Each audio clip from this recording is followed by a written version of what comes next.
मुंडेंच्या राजीनाम्यासाठी फडणवीस सुरुवातीपासून आग्रही. याआधी दादांसोबत 3 ते 4 वेळा चर्चा. राजीनामा न दिल्यास मंत्रिमंडळातून हकालपट्टी करण्याचा फडणवीसांचा इशारा होता. सूत्रांची माहिती. संतोष देशमुख हत्या प्रकरणामध्ये अखेर धनंजय मुंडेंचा राजीनामा. मुख्यमंत्री देवेंद्र फडणवीस यांच्या शिफारशीवरून राज्यपालांनी मुंडेंचा राजीनामा स्वीकारला.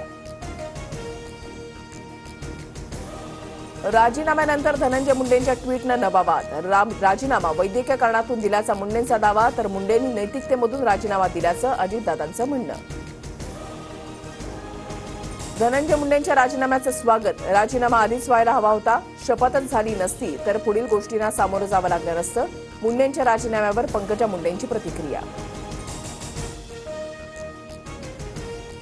मुख्यमंत्री पारदर्शी कारभार करत असतील तर स्वागतच. मुंडेंच्या राजीनाम्यानंतर उद्धव ठाकरेंकडून फडणवीसांचं कौतुक, तर मुंडेंच्या राजीनाम्याचं खरं कारण समोर यायला हवं. ठाकरेंकडून शंका उपस्थित.